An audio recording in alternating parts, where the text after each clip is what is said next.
uh, now we will look at some of the continuous distributions. In discrete, in the last session, we have focused on wide variety of distributions. We'll take some of the examples for them and practice in our when we take up the examples also, right? But let's say the same way, like when we have discussed the discrete, we talked about binomial, the Poisson, the negative binomial, the hypergeometric, the then geometric, negative binomial.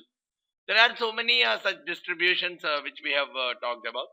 The same way, if my data is more continuous in nature, because most of the discrete ones, what was the modeling was done primarily for number of something, number of claims, to model number of policies, number of claims, number of deaths. Wherever it is more to do with the counting kind of stuff, we have used the discrete kind of distribution, because there cannot be 2.3 claims, there cannot be 5.6 deaths, so they are more discrete in nature. But wherever things are more and more continuous in nature, like amount of claims, right? It need not be just one integer or some 100 rounded up. It need not be like that. It can be 579 rupees 23 paisa, or 30 paisa, 40 paisa, or probably even half, or even if it is a rupee. So many values are possible. It's just not probably when you say numbers, it may lie only between 1 to 100, or very few set. Whereas when we are talking about the amount, it can be as big as anything and as variable as possible. All those things we are calling as continuous data. And any distribution we are talking about, the value being from this range to within this range, from this limit to this limit, any particular value possible, we call them as continuous distribution. So in this chapter we'll look at least 7-8 types of continuous distribution, where the derivation or the background for them may be very much complex.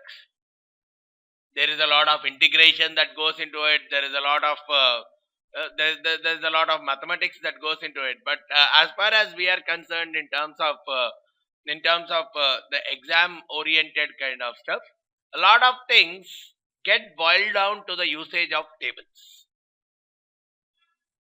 right? For at least 4 or 5 distributions, what happens is, if you use the tables, you can very well get your numbers, and based on that you can solve the numerical. So the focus has to be more from a exam kind of a standpoint, right? So let's start with them.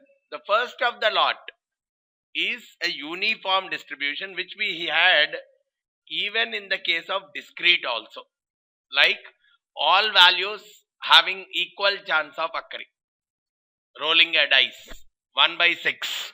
We said it was a uniform distribution, but that was with discrete data. Only 6 possibilities are there when I roll a dice, and any one of them is possible. So we are talking about 1 by 6 probability to each of them. Whereas the same thing can happen in continuous data also. Let's say I want to pick up some number between 0 and 1 on a random basis. So almost any value has equal chance of being picked up, 0.001, 0.002, 0.007, whatever it is. So all the values have equal chance of being selected. So whenever I have a scenario, again the same logic, in a particular range, if I am talking of equal chance of being selected for all the values, we call that again as a uniform distribution, but in a continuous form. So probably if I am talking about, let's say, value lying between A and B. So if I say x lies between, let's say, 0 to infinity. Any value is possible for x. Now, if I want to find out what is the chance that it will lie between a and b, some two other values. So, if I want to find out what is the chance of each element lying between a and b, each particular element has a possibility of equality across. So if I look at the question that comes out as far as this is concerned is, okay, if I say x lies between 0 and 10, x lies between 0 and 10, and all values have equal chance of occurring. Now tell me, what is the probability that it lies between 3 and 7? Given that x lies between 0 and 10, all values possible, what is the probability that any particular value that is chosen, it is between 3 and 7? One, I know it's a uniform distribution because any value is possible with equal chance is what is mentioned in the question. So in this case, the simple way that we solve this question is, okay, there are almost 10 units where x can typically take. We are talking about 4 units range, 3 to 7.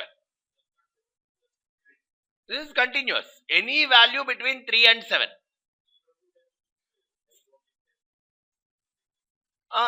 See, it's like this. Let's say heights of people.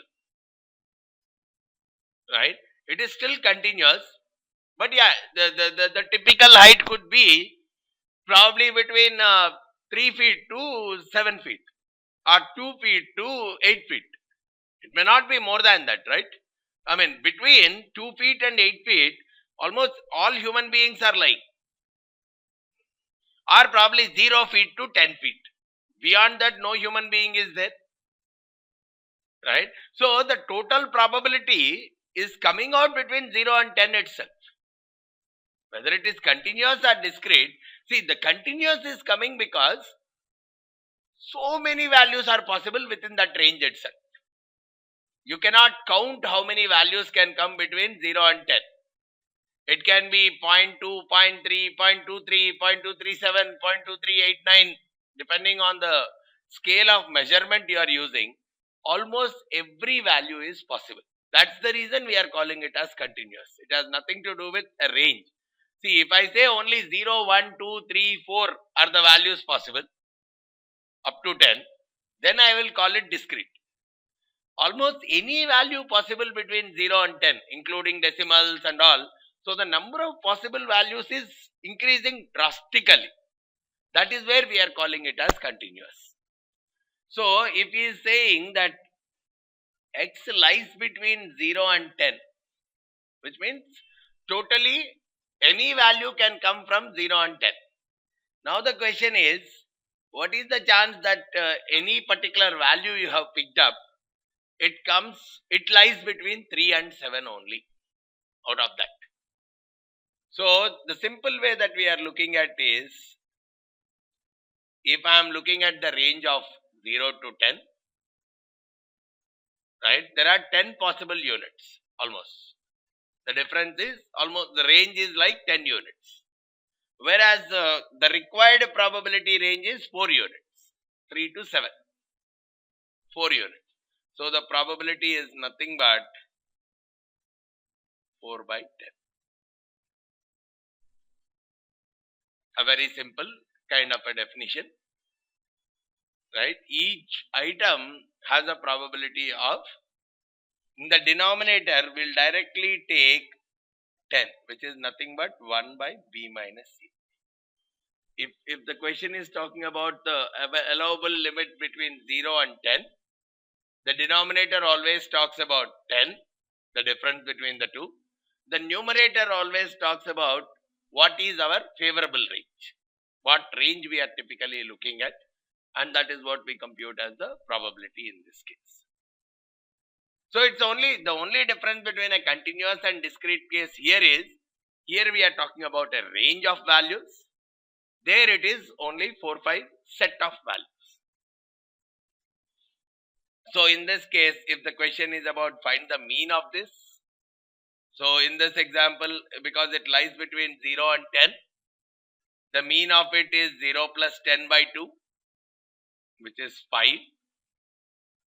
And the variance of this is nothing but 10 minus 0 whole squared by 12, which is 10 squared by 12, 100 by 12 is the variance of this uniform distribution. So there are, again, these values are directly available. These formulas are directly available. So the main thing we have to be comfortable with is, whenever I talk about a particular name to a distribution, whatever name, even in the discrete case we discuss the same. There are 3 aspects which I need to be comfortable with. Based on this distribution, can I compute the probabilities? 1. 2. Can I compute the mean? Can I compute the variance or the standard deviation in the data? Because that is the most important aspect of any distribution. So in this distribution, this is how we find out the probability. Use that formula a plus b by 2 to find out the mean. Use the formula b minus a whole squared by 12 to compute the variance. And from a business standpoint, the most important location where we talk about this uniform distribution is primarily to generate the random numbers. We'll see towards the end of this chapter, we'll talk about the concept of random numbers and how they are used to simulate other distribution. Right? Just by using a random number from a uniform distribution, how do I create a binomial distribution equivalent? Or how do I create a normal distribution equivalent? Or how do I create some other distribution equivalent? That is one thing which we'll see. So the prime importance of application of this uniform distribution is only for generation of the random numbers. Because any number should be possible. At a random, it should give me some value from the list of possible values. So for generation of random numbers, generally, we talk about an interval of 0 and 1. Between 0 to 1, you generate whatever number you want. And all of them should have equal chance of occurring. Right? Now, the second distribution which we are talking of is again a family of distributions called gamma distribution. I'm calling them as family because they have, from this generalized gamma distribution, 2 distributions can directly be derived. There is something called exponential distribution, which is a special case of gamma distribution. And there is also something called chi-square distribution, which is also a kind of a special case of gamma. Now, from our exam standpoint, there are a few things we have to understand. The numericals also, not many numericals are solved through integration for this, though the reality comes from the integration. The formulas and all actually come from the integration concept. The concept of, whenever we talk about gamma, this is the gamma value. This is what is the gamma of some value. The way you compute the gamma is through this process. You are doing an integration of e power minus y into y power alpha minus 1 to find out the gamma of alpha value. But the simple thing, see again, simple thing we have to understand is these distributions are nothing but shapes. The probabilities of the values lying between this and this. In the uniform distribution, the probabilities of values lying across that space are uniform. Whereas in the gamma, there are 2 important things which we are talking about. There are 2 parameters in the gamma distribution. One is called as alpha, which talks about the shape. Should it be more peaked? Should it be more flat? Should it be more steep? The alpha will decide the shape of that distribution, right? Depending on the number that is being given to alpha, the shape, fully peaked, fully flat, fully steeped kind of stuff. So those are the things that are associated or that are decided by your alpha parameter. And lambda talks about scale. Scale talks about the standard deviation kind of stuff. The stretching or narrowing kind of the shape of the graph. Whenever I am saying stretching, then it means probably there are so much of extremities in the values. When they are narrow, it means that the values lie only between a certain small range. So that is being decided by my lambda, which is the scale parameter. So the way the computation happens for the probabilities are computed using the gamma distribution is this one. So lambda, so in the question, lambda will be given, alpha will be given. Both of them will be given. So typically he will say, okay, I am talking about a gamma 4-2 distribution. Which means you know clearly that in that gamma distribution, alpha is 4, lambda is 2. And I'll take one example that will make the things easier. Right? He'll say gamma is 4, alpha is 2. Then he says, find out the probability of something. So the simple thing for me is, if I have to find out the probability, I can use this formula. Now you see everything is available, lambda is available, alpha is available. The one important thing for me is this formula of gamma of alpha. What is the gamma value? Gamma is actually a calculation. Gamma is a distribution, gamma is a calculation. Calculation comes through this integration here. But there are some ready-made values for us. What are those ready-made values? The normal, when I say gamma of alpha, if alpha is an integer, right, in this example, alpha is an integer, 4. If alpha is an integer, gamma is nothing but, gamma of alpha is nothing but alpha minus 1 factorial.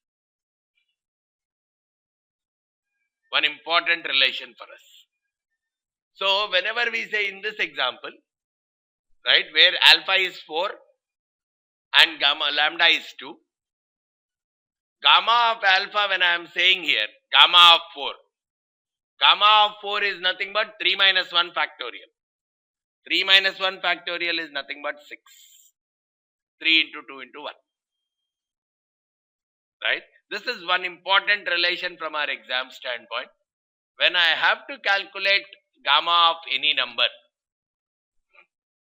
right? Because in this distribution, I have to put that number. Because lambda is there, alpha is there. But I don't have gamma of alpha.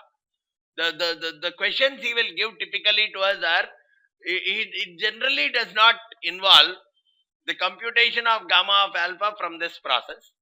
But yeah, if any question is dealing with that, I'll take that example and we'll cover it. But most of the time, for us, the simplicity route is using this kind of a logical thing itself. So the gamma of alpha is alpha minus 1 factorial, which is 6. If at all, alpha is a number, integer. But if the alpha or if the gamma comes out to like half, if finally, if gamma of half has to be found out, it is a straightforward relation, square root of pi. At least these 2-3 values we need to remember. Gamma of half is square root of pi. And so let's say, as a simplified question, if someone is asking about gamma of 4, I can say it is 3 factorial. Right? Gamma of 4, it is 3 factorial, so I have no issues there. But if someone asks me, find gamma of 3.5. The way we do is, it is 3 minus, it should be what? 2.5 factorial, right? 2.5 factorial is what it is. So what I can write it is, because 0.5 we don't have the value, so it's actually like 2.5 into 1.5 into 0.5, because we are getting 0.5, you take gamma of 0.5. Gamma of 0.5 is nothing but square root of pi. So you do it as 2.5 into 1.5 into 0.5 into square root of pi. That will be your gamma 3.5. The simple way of writing is, it's like this. Gamma 3.5 is equal to 2.5 into gamma 2.5. This is the typical expansion. Now, you can write what is gamma 2.5 now? 1.5, because it is one lesser factorial. So 1.5 into gamma 0.5 or gamma 1.5. So what is gamma 1.5 now? 2.5 into 1.5 into 0.5 into gamma 0.5. Gamma 0.5, you know that it is square root of pi. So instead of doing that, what you can do is, whenever a question is given which will involve finding out the gamma of 0.5 kind of number, let's say gamma 4.5, because if he gives in the question gamma distribution with 4.5 comma 2, so alpha is 4.5. So in the denominator, to find out the probability function, I have to use gamma 4.5. What is the value for gamma 4.5? I'll start from the one lesser than that. 3.5 into 2.5 into 1.5. I'll come up to 0.5. After that, I'll multiply it with square root of pi. That is what is my gamma of alpha value. So in the probability function, I can find out the gamma of alpha like this. Then x power alpha minus 1, right? X anyhow will be given in the question. What is the probability that x lies between this and this? So x is already given. Alpha we know, e power minus lambda x. All values are there. So you can find out the probability value very easily. Then the important thing for me is find the mean of the distribution, because for every distribution we should be comfortable finding out the mean and the variance. So the mean of the gamma distribution for me is alpha by lambda. So in this example, it is nothing but the mean of this distribution is 4.5 by 2, 2.25. That's the mean of this distribution. And the variance is nothing but alpha by lambda square. 4.5 by 4 is the variance of this distribution. So any gamma distribution that is given to us, the most common questions which we may get is finding out the mean and the variance, or probably some logical related questions. Right? I'll take one or two examples of a typical gamma distribution, and we can get some level of clarity on that. But simple way you can remember is, right, what you may better for you to remember is, gamma is something which is characterized by two parameters. There is one called alpha, which talks about the shape of the distribution. One called lambda, which talks about the scale of the distribution. Right? And the probability distribution function can be found out using this formula, lambda per alpha by gamma of alpha into x per alpha minus 1 into e per minus lambda x. This formula will be there in our tables, right? And the mean and the variance, even these things also will be present in the table. The tables have all this information for us.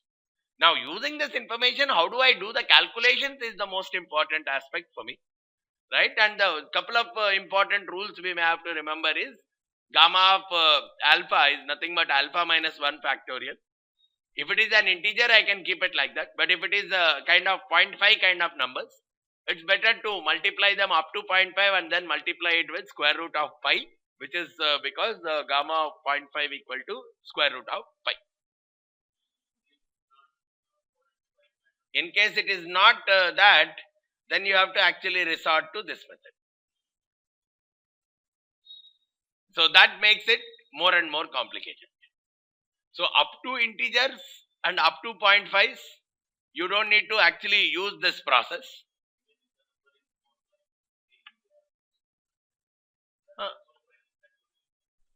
No, but you have the calculators which will do the finding factorials for us for whatever kind of number. So that should not be a problem. I mean that even doing this also may not help in a big way. So the factorial can easily be found out from our calculators and systems. So most of the numericals that come to us are of two types with gamma. One, which contain this which contain these aspects of integers or 0.5s kind of stuff. Two, there is another way where you can approximate this gamma distribution to a chi-square distribution. When I talk the next slide, I'll talk about I can approximate, because as I said, from the gamma family, there are two distributions, exponential and chi-square. What generally happens for most of our exam related things is, from the gamma, I'll slowly take it into chi-square. There is a way to transform a gamma distribution into a chi-square distribution. And for the chi-square distribution, you have tables. You have table-based data. So what happens is, if at all the question is about doing some calculation with respect to gamma distribution, I'll take it into a chi-square distribution, look it into the chi-square distribution, and then extract the value and the probability value. So once we do one numerical, that becomes clear for us.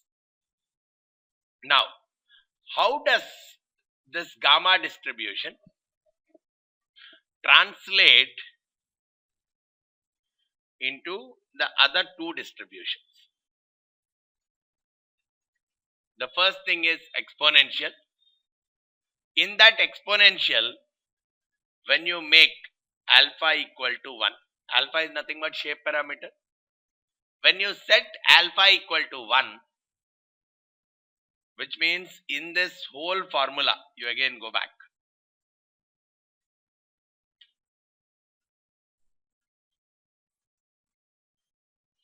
In this whole formula, right, put alpha equal to 1. In this formula, everything leave it as it is, put alpha equal to 1. Lambda power alpha is 1 divided by gamma of alpha. Gamma of 1. What is gamma of 1? For an integer, I can take it as n minus 1 factorial. Gamma of 1 is 0 factorial. 0 factorial is 1. Okay, lambda by 1 into x power alpha minus 1. 1 minus 1, 0. X power 0 is 1. So even this does not exist. Into e power minus lambda x. Lambda e power minus lambda x is what is your exponential distribution. So a special case of gamma distribution, when alpha equal to 1, when the shape parameter is equal to 1, we call that as a exponential distribution. Now even from the mean and variance, you will do the same thing. Put alpha equal to 1. So your mean is 1 by lambda, your variance is 1 by lambda square.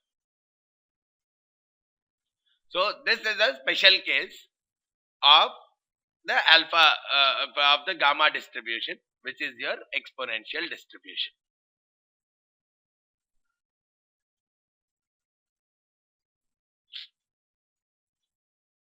Right. So now this is what it is, lambda e power minus lambda x. And yeah, if I want to find out the distribution function for it, Any distribution function for anything is nothing but its integration, right? Just like we talked about in the gamma function, that integral value. Even if I want to find out the distribution function for exponential distribution, it is nothing but integral of lambda e power minus lambda x. This one, if I integrate it over the whole values, if I integrate it over infinity, this will be equal to 1. And if I integrate it over x, it will give me the distribution function called capital F of x, as we have discussed even in our third chapter. Capital F of x, wherever I want, I integrate it with, which is nothing but cumulative distribution value up to x, less than or equal to x kind of a value. So this actually what happens is, because this integration is very simple, this integration is very simple, it works out to this kind of a formula. The integration of this, which is nothing but lambda, because lambda is a constant, e power minus lambda x, the integration is nothing but e power minus lambda x by minus lambda. I integrate this between x and 0. So this lambda gets cut off, right? Minus is there. So if I substitute x, it becomes e power minus lambda x, minus if I substitute 0, e power 0, which is becoming 1. So overall simplification is becoming nothing but 1 minus e power minus lambda x, which is nothing but the distribution function of the exponential distribution.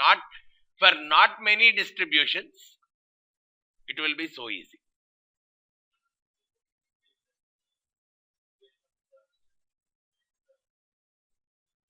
If it is multiplied, it will be taken as a constant itself. If it is added, right, let's say if it is like this, gamma plus lambda plus something, then the integration of each of them I have to take them separately. But if it is a multiplying, like integration of 3x, then 3 I will take out, I will do only the integration of x.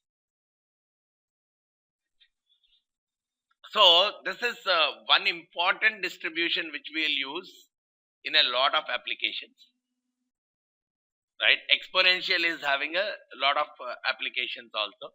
See, in the Poisson distribution, when we discussed, we said number of deaths or number of claims occurring in a particular unit of time, we said it's a Poisson distribution, right? Let's say number of claims that can come within 1 day.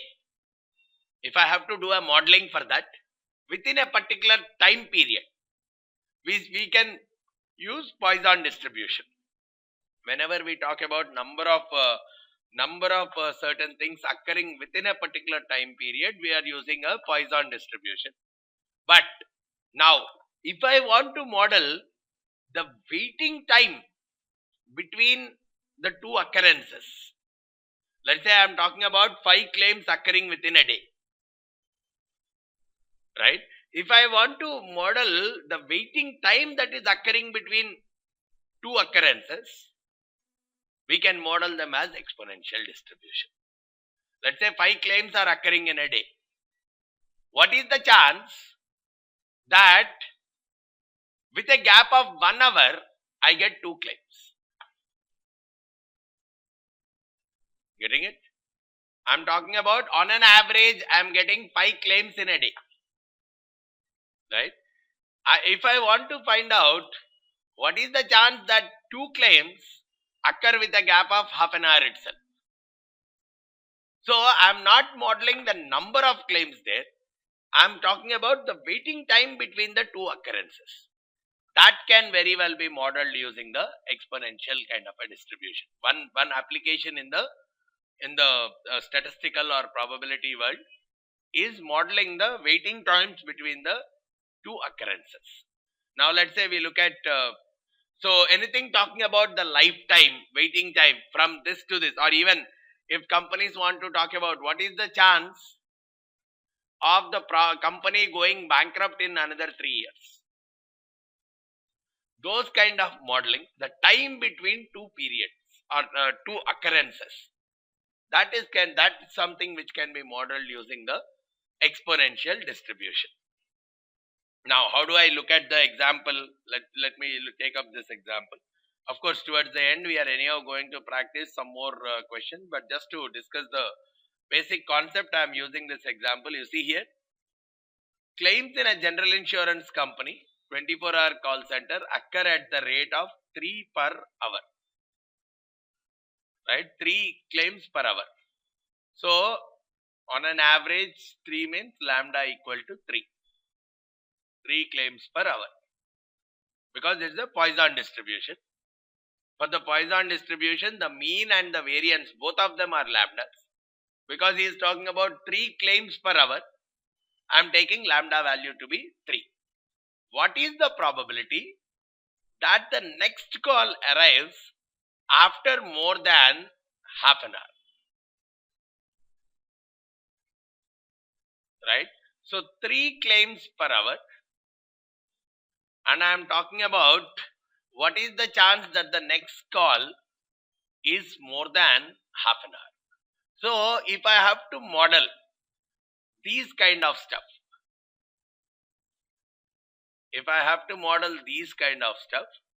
I will depend on, here my question is, what is the chance of getting 5, if the question has been, what is the chance of getting 5 calls in the next 1 hour? Or only 1 call within the next 1 hour? The question was more to do with number of calls. The probability associated with number of calls. But here we are talking about the probability of time to wait, some particular time to wait for some number, for the next call. That can be modeled using your exponential distribution. Right? Okay, so we are talking about the typical time being, so lambda is equal to 3 per hour. So we are talking about half an hour or more. So all I can do is integration of half to whatever,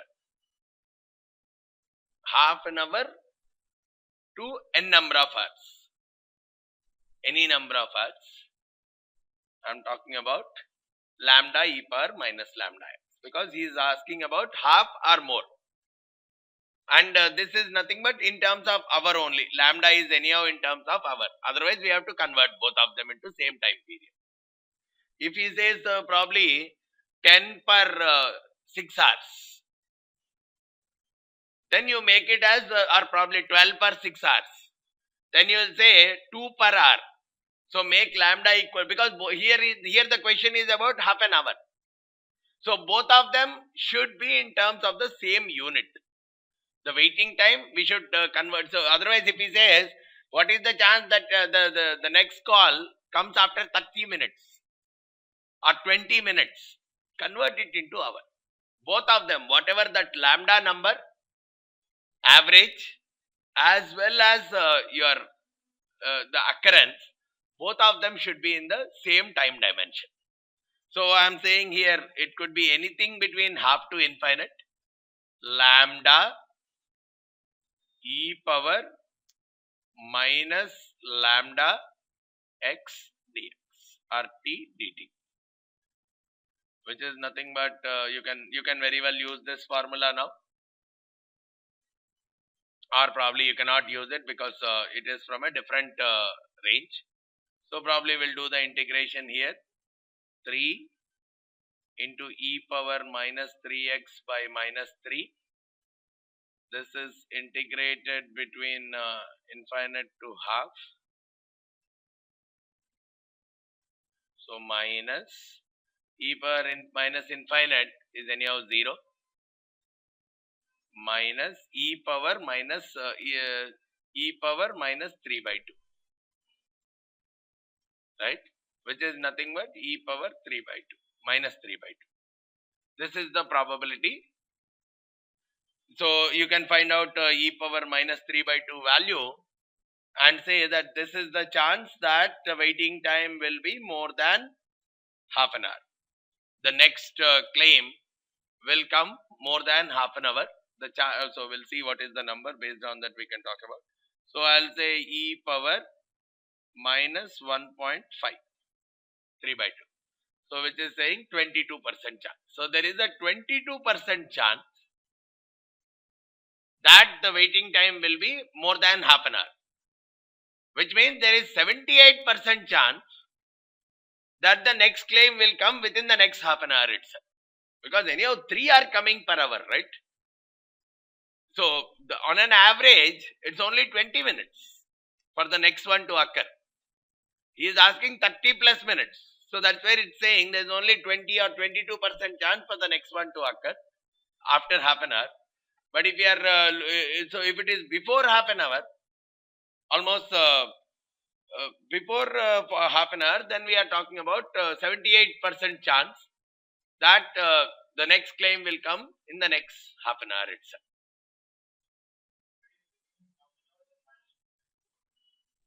Minus infinity to 1 by 2. But we are talking about x is already greater than 0. So you don't need to consider the minus infinity parts. You can start from 0 itself. 0 to 1 by 2. So probably if I do the same thing between 0 to 1 by 2, I will get 78%. Because it comes out as 1 minus e power minus 3 by 2. That's the same thing it comes. The integration will give me 1 minus 1 minus 3 by 2, e power minus 3 by 2, which is again 1 minus 0.22, whatever we got. So 0.78. So within the half, so any time he is giving to find out the probability. In exponential distribution, the integration is not a difficult thing to do. So typically the question could very well be present where you may have to do the integration also, because it's not a difficult thing to typically apply. So he may ask for what is the chance that the waiting time will be anything between this and this. So if at all you are finding that the number is within a particular time kind of question is given where it is a Poisson distribution, the waiting time in a Poisson distribution between the two events, you can always model that as an exponential distribution, and you can do all these kind of calculations there. Then the next important distribution, which is an outshoot of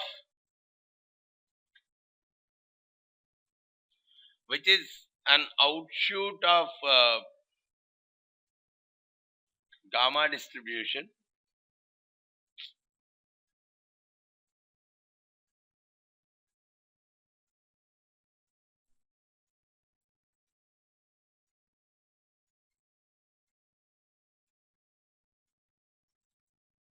is the chi-square distribution. In this chi-square distribution, there are few things. See, the chi-square distribution, not as simple as your exponential.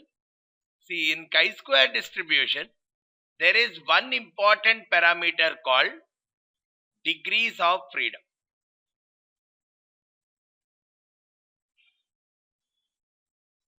Any chi-square distribution we talk about, we have to mention what is the degrees of freedom for that chi-square distribution.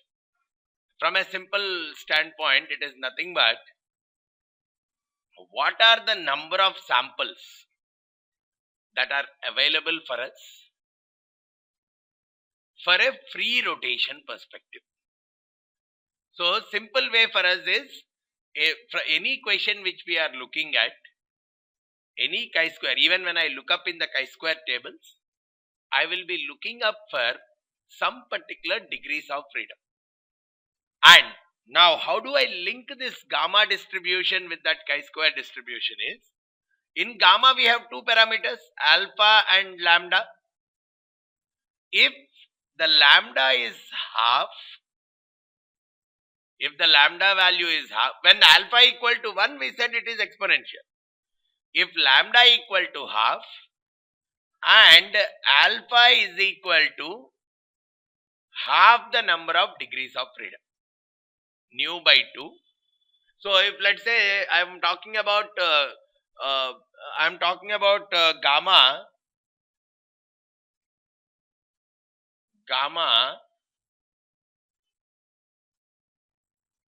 4 comma 2 or 4 comma half. First of all, lambda is equal to half. So there is a chance that it can become a chi-square distribution. In that chi-square distribution, what happens is the number of degrees of freedom is something to do with the shape of that distribution. Just like alpha, the chi-square uses a word called nu. Nu. This symbol is nothing but nu. Chi-square uses just an equivalent to alpha itself, which is a shape parameter. Chi-square uses the name called nu. Nu. So what we are saying is, if the alpha for the gamma distribution is 4, it will be equivalent to the degrees of freedom of 8. Double. When I translate it into a chi-square distribution, I take the degrees of freedom to be 8. So that's the reason we are saying alpha value, we are taking it as nu by 2. Because nu is the degrees of freedom in a chi-square distribution. So if I am saying gamma 1.5 comma 2, gamma 1.5 comma half, then we say this is equivalent to a chi-square distribution with degrees of freedom equal to 3. So there are two things that are linked with between the gamma and the chi-square. Your alpha value should be equal to nu by 2 and your lambda value should be equal to half. So if you go back, the formula is nothing but that. Lambda power alpha, that f of x formula. Lambda power alpha divided by gamma of alpha into x power alpha minus 1. Right? So instead of alpha, he is substituting nu by 2. Instead of lambda, he is substituting half. And the simple thing for us is we don't need to too much remember all these things. Because chi-square distribution, everything can be done through your tables. If I have to find out something relating to a chi-square distribution, we have tables for us. So we don't need to bother about looking at all these things. Now, again going back to your mean and the variance. In the gamma distribution, what was the mean? Alpha by lambda, right? So alpha is nothing but nu by 2.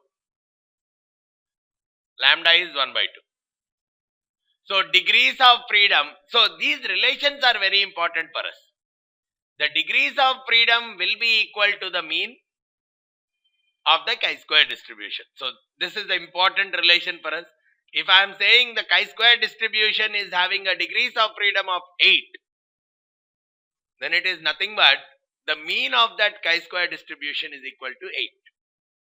And the variance is coming out to twice. Because alpha by lambda square is the variance. Alpha by lambda square, alpha is nu by 2. Lambda square is 1 by 2 square, 1 by 4. It is nothing but 2 nu. So probably you can simply, now you see the relation, the chain. When someone is saying this particular value follows a chi-square distribution of 8 degrees of freedom, then all we are saying is this can be converted into a gamma. This can very well be converted into a gamma distribution with 4 comma half. Only if lambda is half, then only it becomes a chi-square. Lambda is not with respect to chi-square, with respect to gamma.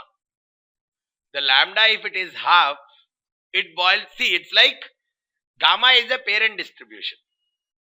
It's one umbrella kind of a distribution. In that, if alpha equal to 1, it becomes a uniform distribution. If gamma equal to half, if lambda equal to half and alpha equal to nu by 2, it becomes a chi-square distribution with a new degrees of freedom.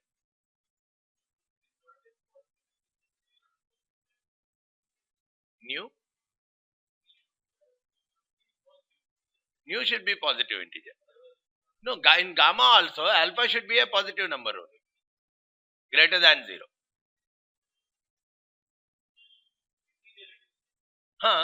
Because by 2, alpha is 3, chi square becomes 6.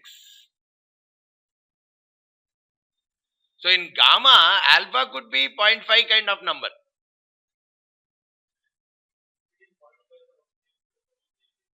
If then what happens is as I said, this is an approximation relationship. See, this is if I say gamma of 1.5 comma half, this is equal to chi-square distribution with degrees of freedom equal to 3. But if you say gamma of 1.25 comma half, then it exactly doesn't match with your chi-square distribution, or it is like saying chi-square distribution with degrees of freedom 2.5. But that 2.5 you cannot get from your tables. Degrees of freedom generally, the approximation relationship between gamma and chi-square will work only if the double of that, at least the double of the alpha value is an integer. The double of the alpha value at least should be an integer. So here, that is where the example we are saying. Now one more thing, now you see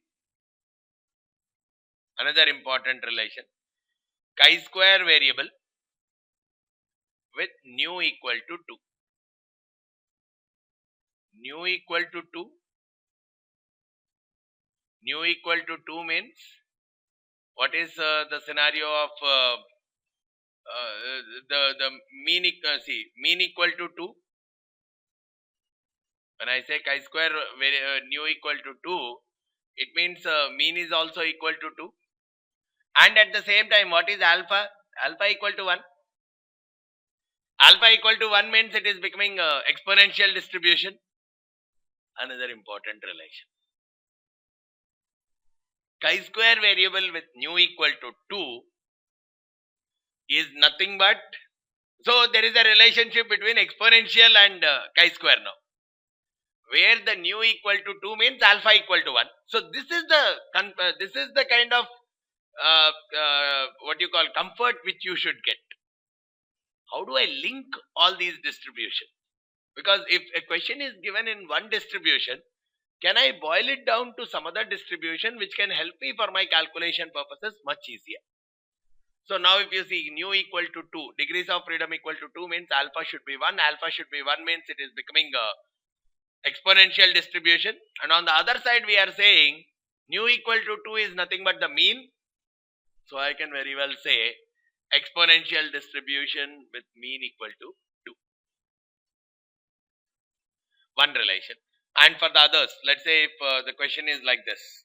Okay, anyhow I'll solve this. If gamma equal to 3 comma 2.5,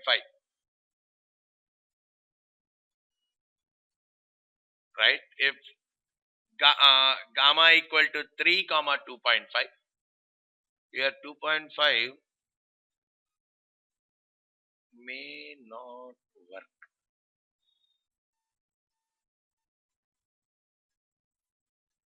Take it as lambda equal to, gamma equal to 3 comma 0.5. He is asking me what is the probability that the x value is greater than 5. Now we can find out all these things. Now if the gamma, if it is a gamma 3.5, 3 comma 2. See, otherwise what happens is, if it is any other number apart from 0.5, I cannot use the approximation to chi-square. I have to go with my original formula. So probably I have to find out, okay, the probability of greater than 5 is what he is asking for. Right, so I should go back to my original gamma distribution formula and then do the integration, and that's how I arrive at that value. Whereas if it is 0.5, I can approximate it to a chi-square distribution. Now how can I do that? Okay, he is asking me for this is equal to a chi-square distribution, right? This is equal to a chi-square distribution with degrees of freedom equal to 6, because alpha is 3. I am taking that nu will become 6. So I am talking about chi-square distribution with 6 degrees of freedom. Now it's as good as checking a chi-square distribution with 6 degrees of freedom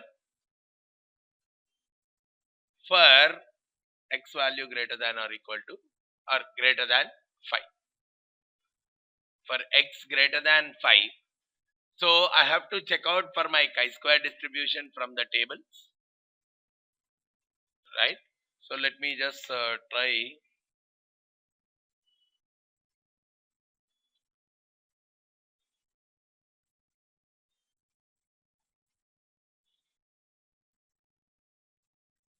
Okay, now let's look at the other set of distribution, which is again another family. But yes, for this particular family of distribution, we don't have all the distributions being highlighted because they have different applications. So just trying to understand the very basic aspect of this family. So this has two parameters again, but the only difference between gamma and beta is in gamma we had two things called alpha and lambda, where this was about the shape and this was about the scale. Whereas in beta we have both of them with respect to the shape itself. Simple way to identify what is a shape parameter and what is a scale parameter is, if you find that particular thing as a part of the power of x, you call that as shape parameters. Like even in gamma distribution, if we see, the alpha was always as a power of x, whereas lambda was with a multiplication with x. Look at with respect to x, alpha was there as a power of x, the positioning wise. So anything which is present as a power, we call it as a scale parameter, shape parameter. Anything which is a multiplication, we call it as a scale parameter. Anything which is an addition,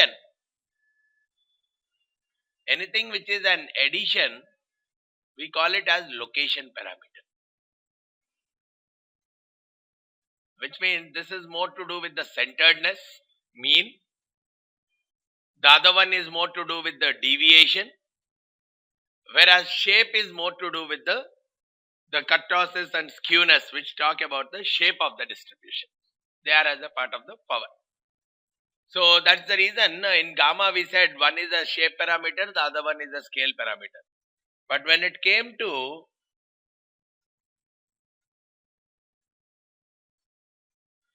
comes to beta, if you see this expression x power alpha minus 1, 1 minus x to the power beta minus 1.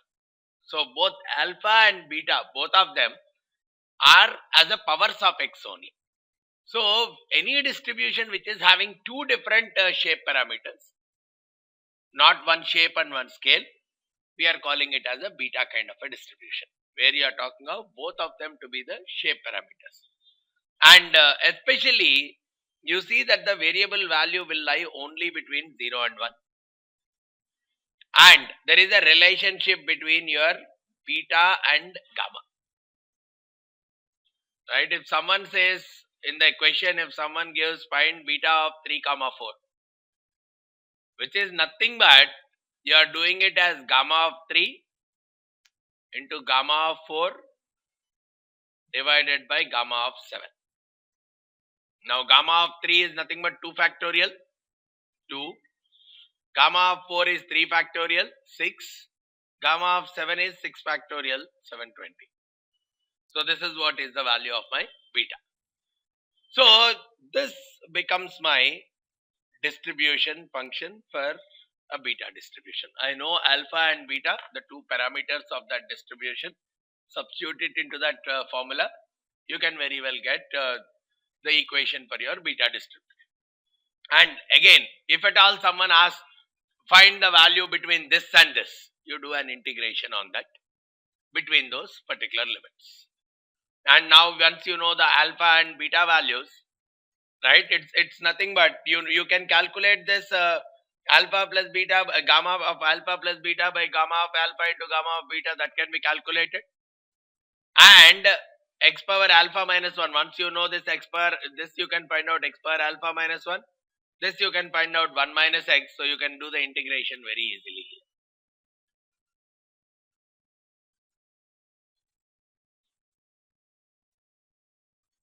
Now, so here some of the important results for us. The mean of the beta distribution is nothing but alpha by alpha plus beta. Anyhow, these results are there for us in the tables also. The variance is given by alpha beta by alpha plus beta whole square into alpha plus beta plus 1. So if the question, if he says this is a beta distribution with this and this, alpha equal to this, beta equal to this, you should be able to find out the mean and the variance of that distribution altogether. And in this family, only one distribution is very much there for us, which is the continuous uniform distribution, which we have already seen as the first one. If I put alpha equal to 1 and beta equal to 1, both of them being equal to 1, which is nothing but you don't have x power alpha minus 1 is not there. 1 minus x power beta minus 1 is also not there. So everything is becoming 1, which is nothing but your continuous uniform distribution itself.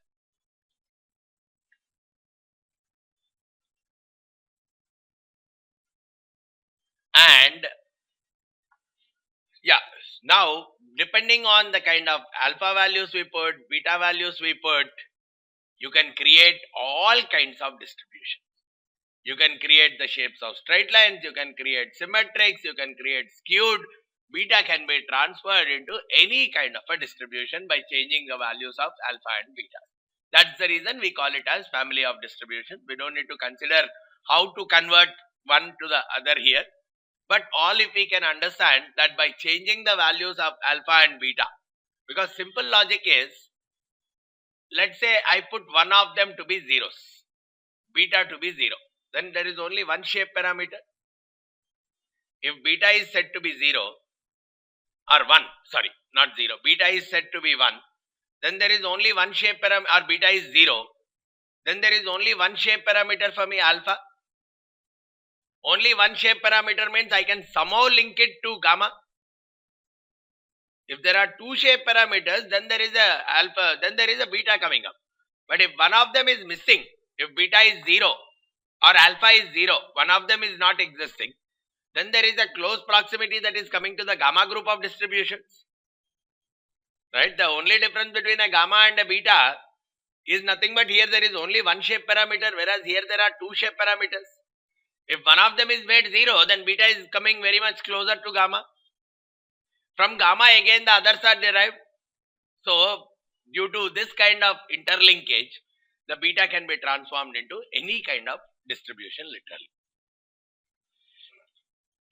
Now, the next important distribution for us, which will be used for a lot of applications in our statistical world, is the normal distribution. The typical shape will be more like this, a bell-shaped, symmetrical on both the sides, and again it is an approximation to many distributions. Binomial can be converted into normal, Poisson can be converted into normal, right? Some discrete can be converted into normal, which is like a continuous, or we can even think of converting even other distributions, other continuous distributions also into the normal one. So that's one of the prime reasons the normal distribution has a lot of applications in the world of statistics, especially to build your intervals. When we discuss slightly later into the hypothesis testing and confidence intervals kind of stuff, there is this distribution that plays a very key role. Right? It is assumed that a lot of things in our real world, they follow a normal distribution. The heights of people, the weights of people, so most of the most commonly occurring kind of stuff, it is assumed where there is a symmetricity on both sides.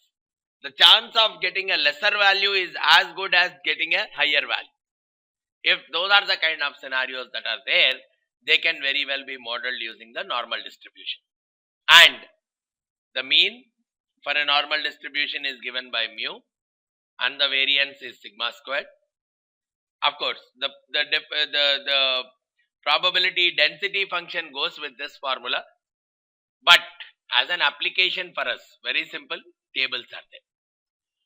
For any kind of normal distribution related question, what happens is you convert that normal distribution into what we call as the standard normal distribution.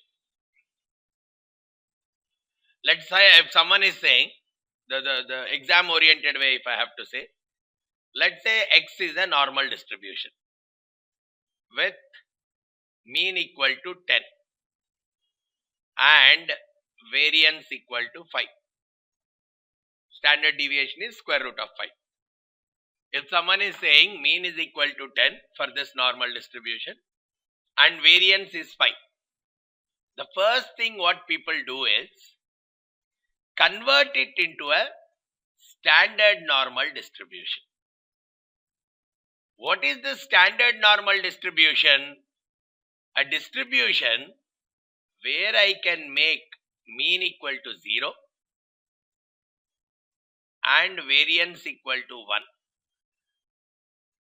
Any normal distribution, I can convert it into this by doing your transformations. What do I do there?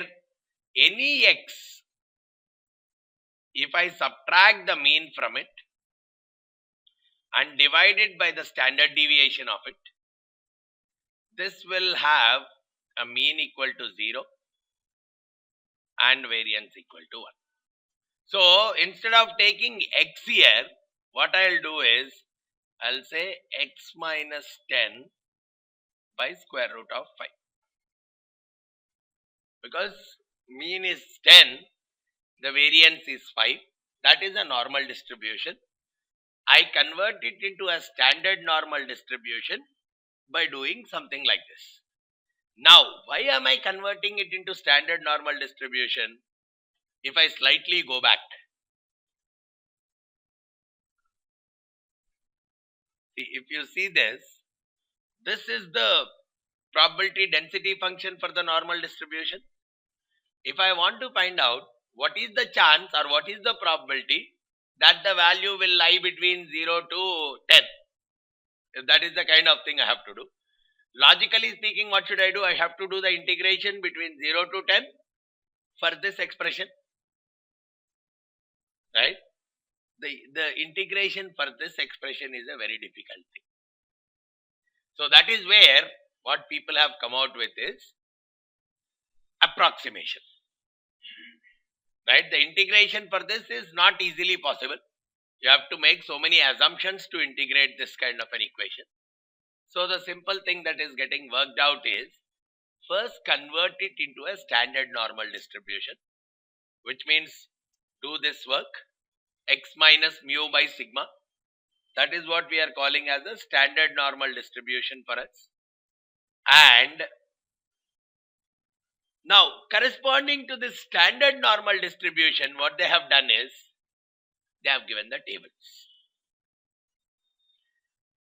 Because this will have any normal distribution now is becoming a standard normal distribution. And standard normal distribution means there are so many things which are constant. Mean is always 0. Variance is always 1. So because there is so much of standardization in that distribution, the tables are able to identify the probabilities for us.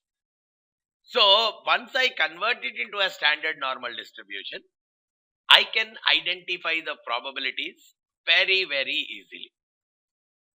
The simple way is, again, let's do these numericals. It becomes more and more easier for us.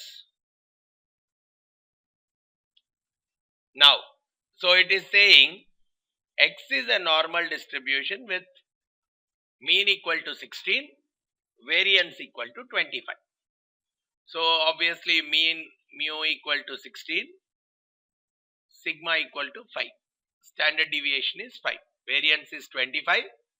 Standard deviation, which is the square root of variance, is 5. Now, he is asking me to find out the probability of X less than 18. Now, I will not bother about X. I will always transform this X, because X is a normal distribution. I will convert that X into a standard normal distribution. How do I convert it?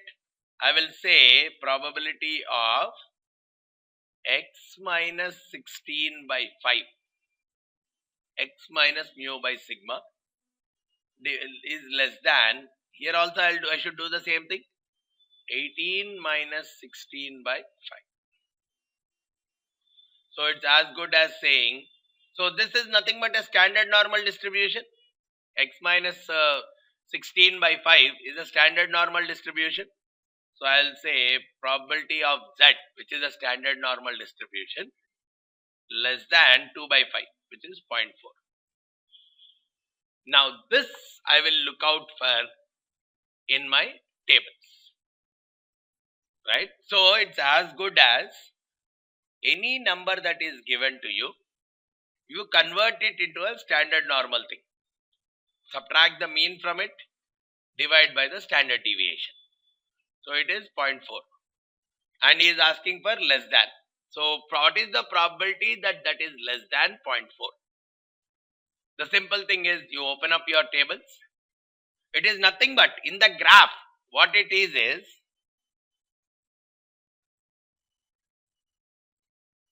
in the graph what it is we said normal distribution is more like this,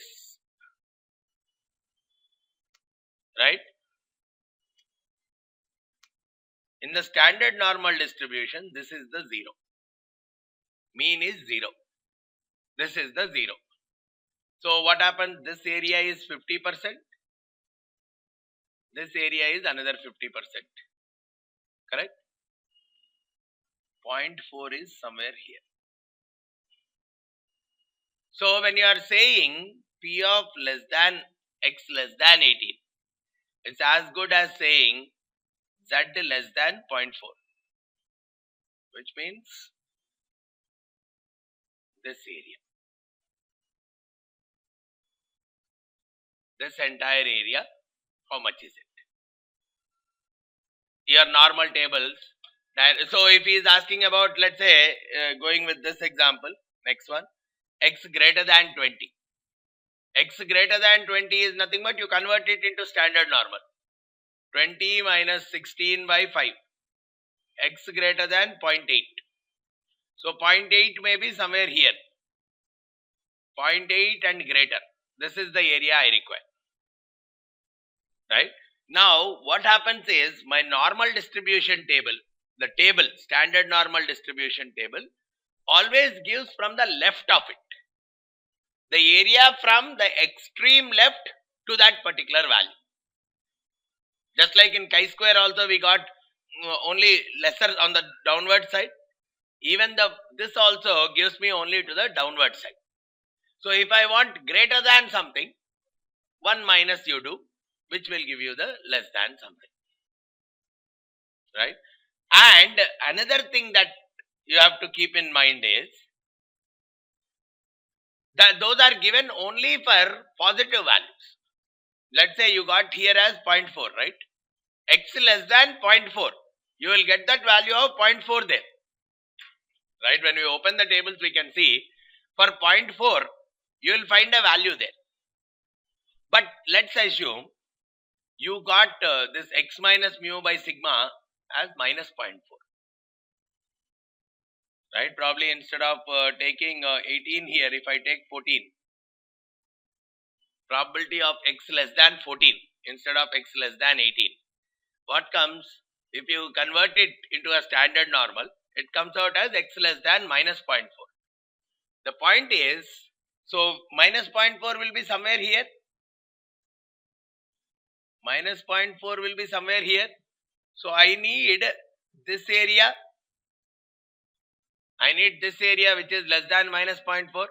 What happens is, for negative values, the table does not give a value for us. So I'll use the symmetry principle here. What is the symmetry principle? I am talking about for minus 0.4 and below. It would be same as 0.4 and above. Right? The area minus 0.4 and below, it is same as 0.4 and above. So it's better to find out 0.4 and above area. Now we know that the table will only talk about the lower side. So first I will find out 0.4 and below value directly from the table. Do a 1 minus of that. I will get 0.4 and above, which will be same as minus 0.4 and below. Because from the table he gives only one set of values, which is for a positive values from 0 to whatever on the higher side. For positive values only he gives less than or equal to that, which means on the left hand side only the area is given. The table contains only that part, whereas the other things can very well be established by symmetry. Any other value if I want, right, probably if someone says find out in this probability, probably say find out probability of z greater than minus 0.2. Right? So for that what should I do?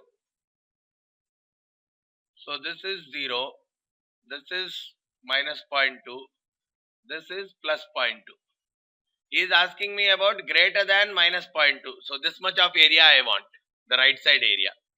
But there is no value for that from the table.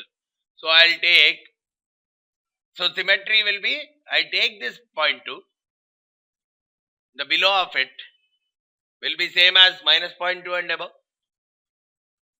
So I'll directly take 0.2 and below, which will be, so I'll check out for 0.2 in the normal distribution table.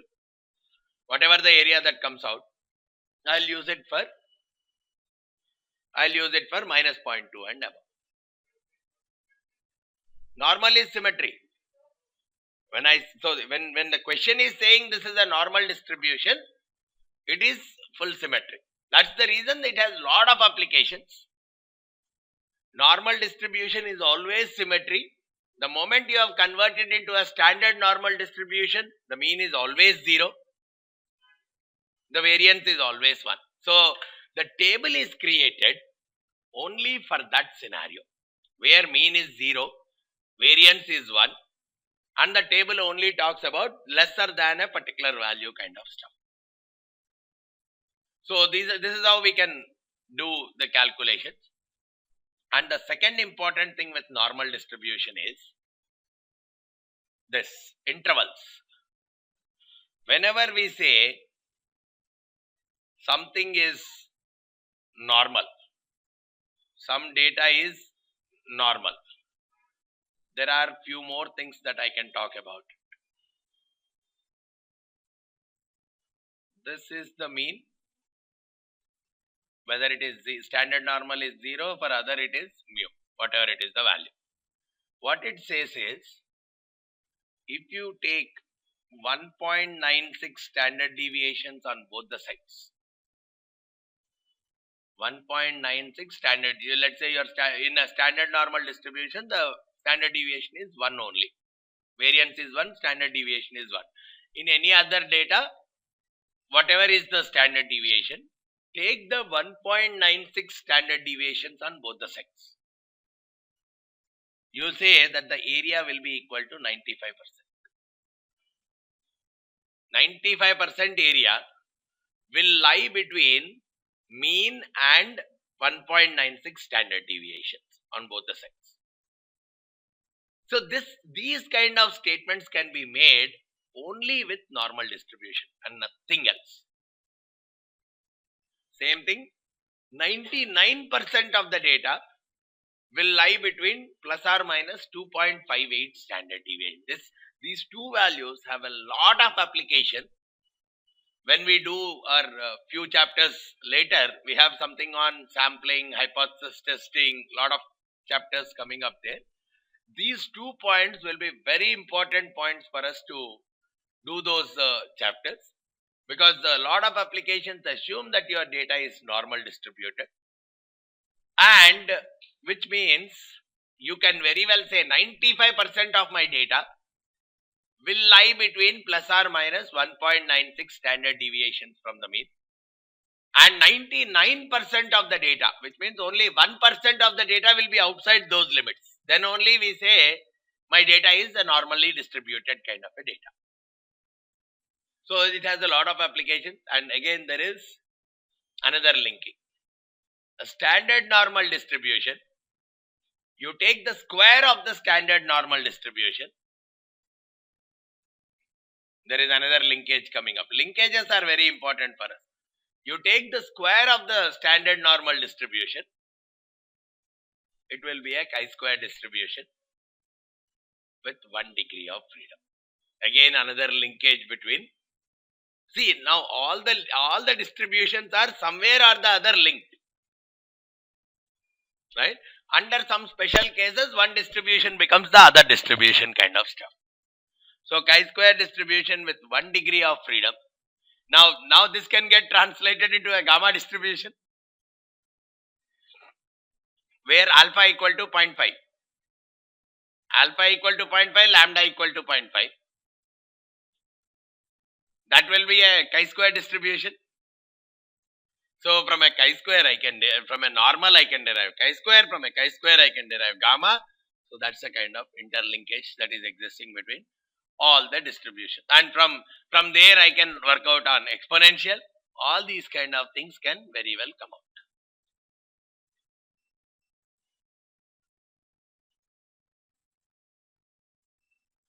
Now there is another distribution called log normal distribution, which is nothing but the original number is not a normal distribution. The original data will not be a normal distribution.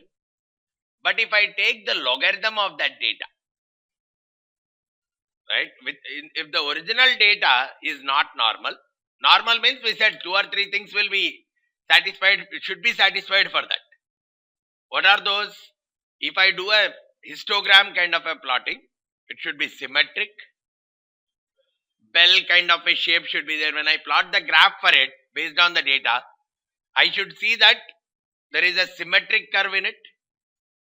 It's almost a kind of a bell kind of a shape. And a few more things like 95% of my data should lie between plus or minus 1.96 standard deviations. I find the mean, I find the standard deviation, right?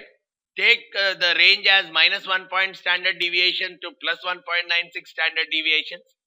I should find 99% of my data lying within that, and even 99% of the data should lie between plus or minus 2.58 standard deviation. When I look at when all these kind of things are satisfied, we say it's a normal distribution.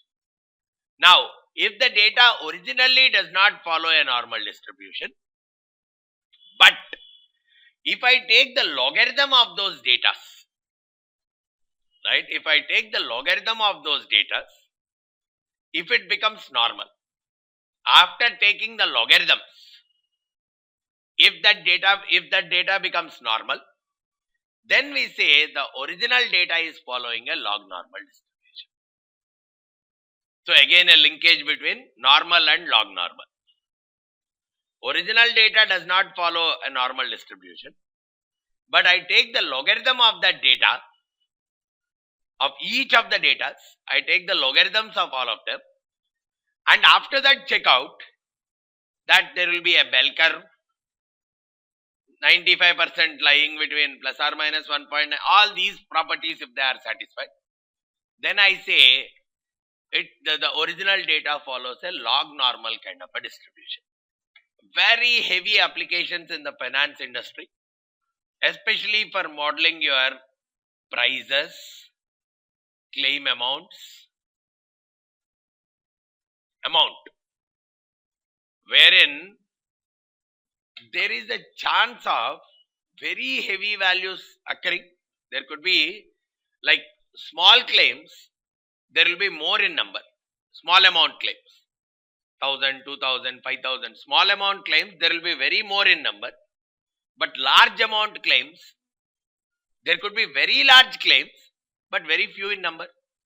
Few lakhs, claim of few lakhs. Not many policies will have, but amount will be very, very high. So that kind of a distributions typically are log normal kind of distribution. What will happen is the moment you take their logarithms, they can easily become, if they are normal, then we can say that the original data is more of log normal kind of a distribution. Right? Now, how do I use it? So, if you see here, if we are saying W is a log normal distribution with these kind of numbers, which means mu equal to 4, sigma squared equal to 5, sigma equal to root 5. He is asking what is the chance, what is the probability that W greater than 2000. And W is being said it is log normal, which means only after I take the logarithm, it becomes normal. So it's as good as saying log W greater than log 2000. Right? W is not a normal distribution. W is a log normal distribution.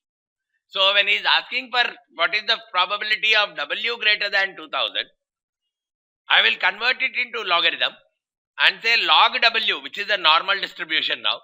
I will check out for greater than log 2000. What is the value of log 2000 for me?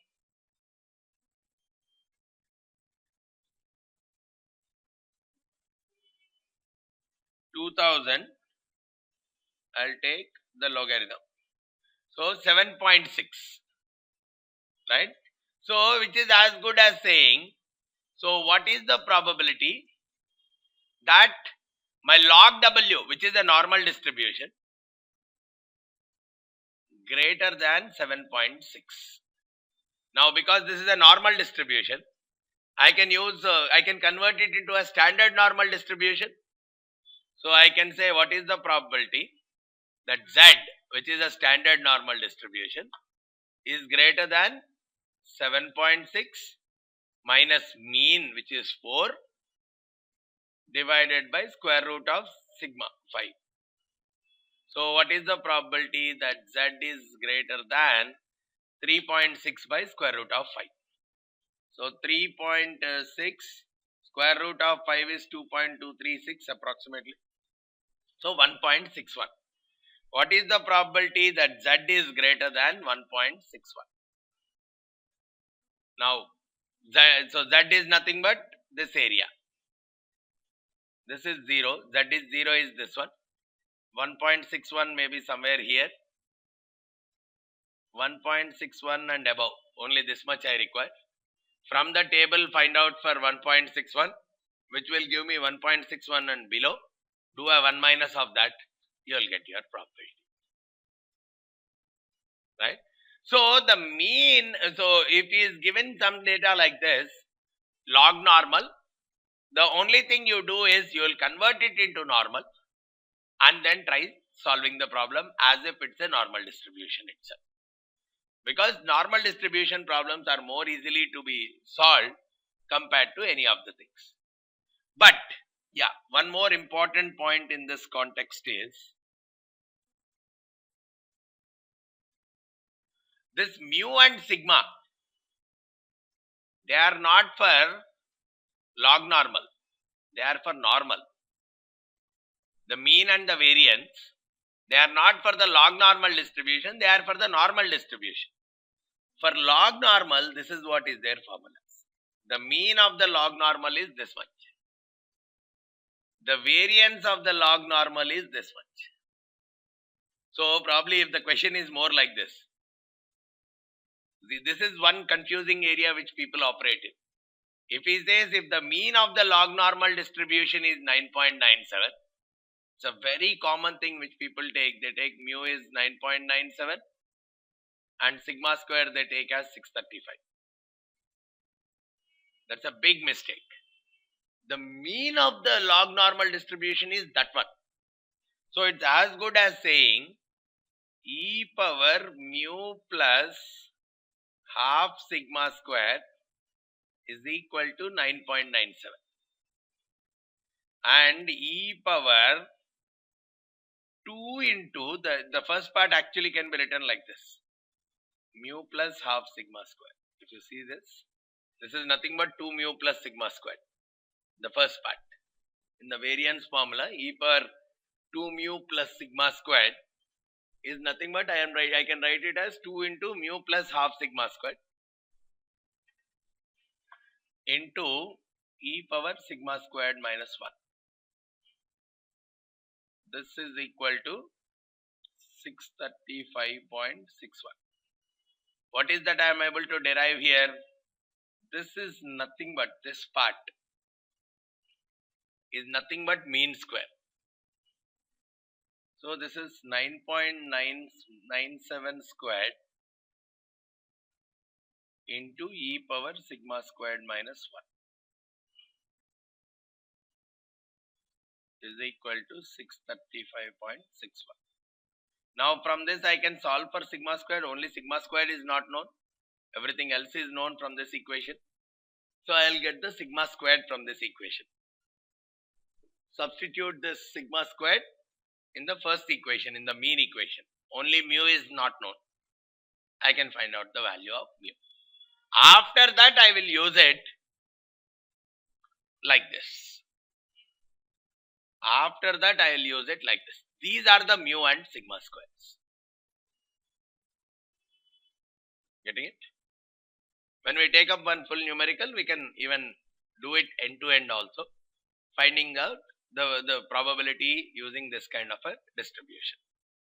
You got it, right? The mean, if he gives in the question, the mean of the log normal distribution is this much, the variance is this much.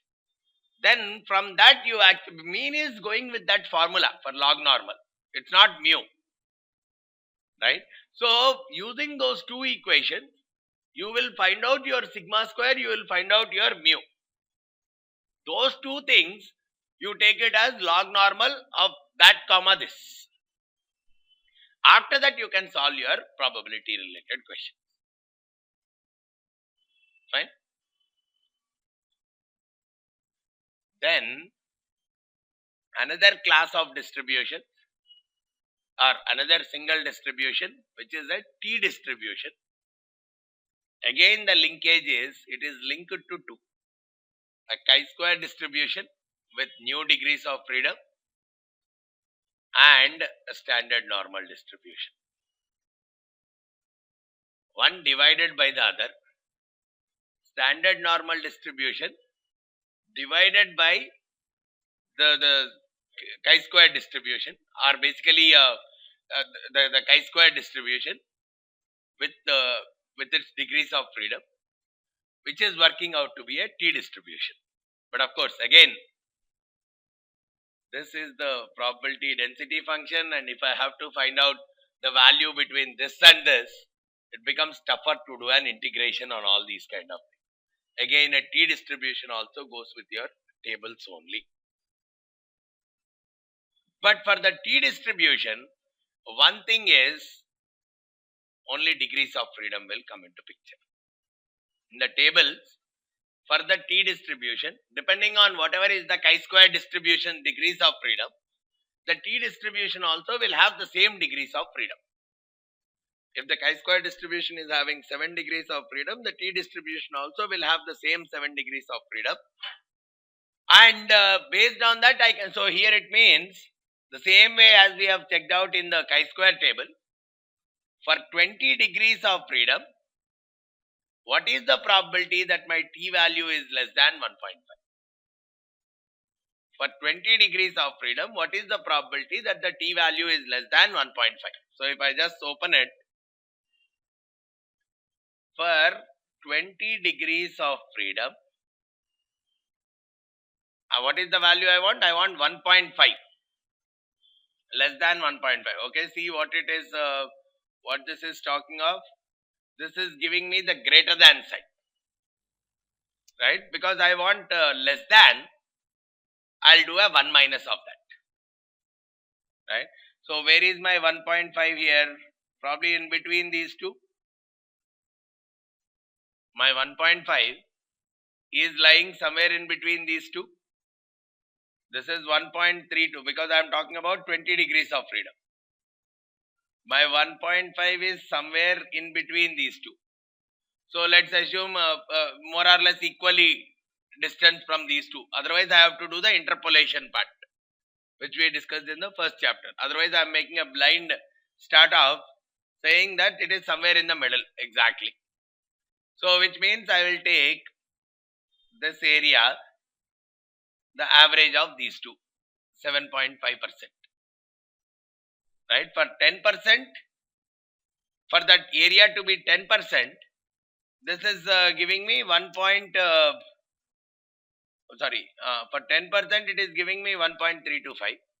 For 5% it is giving me 1.725.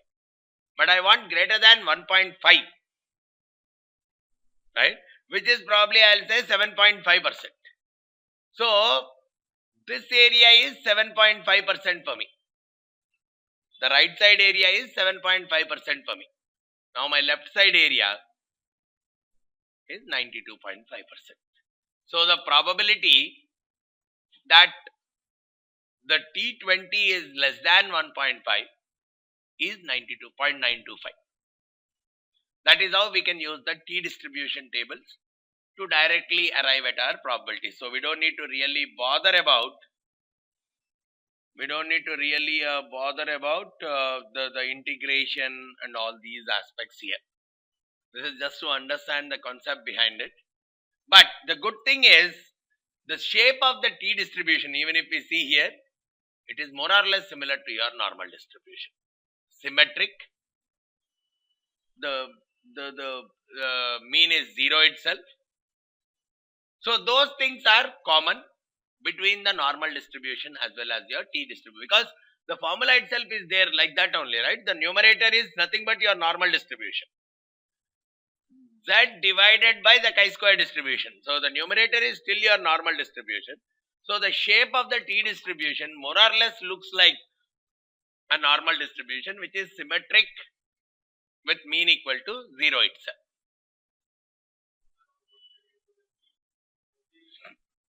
See, I want for 20 degrees of freedom, what is the probability that the T value will be less than 1.5? Okay, 20 degrees of freedom. I want 1.5 here. See, here he is giving different probabilities. Because there are different probabilities possible, he has given at the top the different probabilities.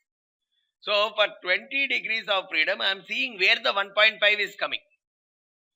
Because this is growing up, this is keeping on increasing. I am seeing that this is between, because he is not giving all percentages there. He is giving only 5, 10, some different points he is giving. He is not taking probably 7%, 6%. For all of them, he is not giving the values in the table. So that's where we have to see, okay, between which two of them is your 1.5 line. So probably if I am assuming that it's exactly in the middle of these two.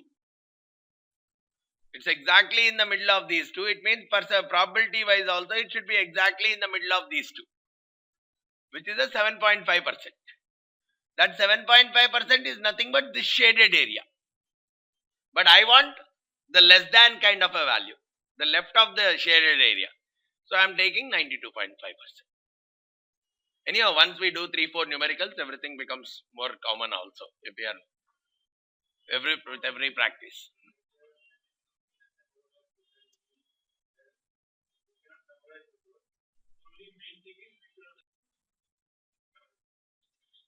Then one more distribution that comes up here is F distribution, which is again more similar to your chi-square distribution. Like it's nothing but if there are two different data, Both of them are following chi-square distribution separately. This is one set of data called X. X is following one chi-square distribution with some degrees of freedom. Y is following another chi-square distribution with some other degrees of freedom. The division between these two is what will follow the F distribution. Again, the practical usage of this, again there is an F table. So when there is one which is having n1, so when there is an X which is following a chi-square distribution separately, some degrees of freedom. There is a Y which is also a chi-square distribution. Now what it says is there is X by Y. If I do an X by Y, it follows F distribution with n1 comma n2 degrees of freedom. There are 2 degrees of freedom here because X is having n1 degrees of freedom, Y is having n2 degrees of freedom. So F will be having the combination of these 2 degrees of freedom, and the same thing we can get that also from the tables itself. So the application of this, there is a huge application in the world of regression. When we talk about regression, we'll use the F test or F distribution very frequently, and a concept called ANOVA analysis, where we talk about analysis of variance. So anything to do with the variance, because see, if you see, if Z is a standard normal distribution, Z square we said it's a chi-square distribution. One of the points which we have highlighted, Z square will follow a chi-square distribution with 1 degrees of freedom. Squaring is nothing but something to do with the variance, right? The original value, when I am taking the square, I am more bothered about the variance kind of an aspect in that. So Z square is a chi-square distribution, which means chi-square distribution is mostly used to do the modeling of the variances. 2 chi-squares, again it is associated with the variances itself. So F is also more associated with the modeling of the variances in the data. And that is where in the ANOVA analysis, which is nothing but analysis of variance, we use F distribution and chi-square distribution very heavily. Right? So these are the most common kind of distributions which we come across. Right?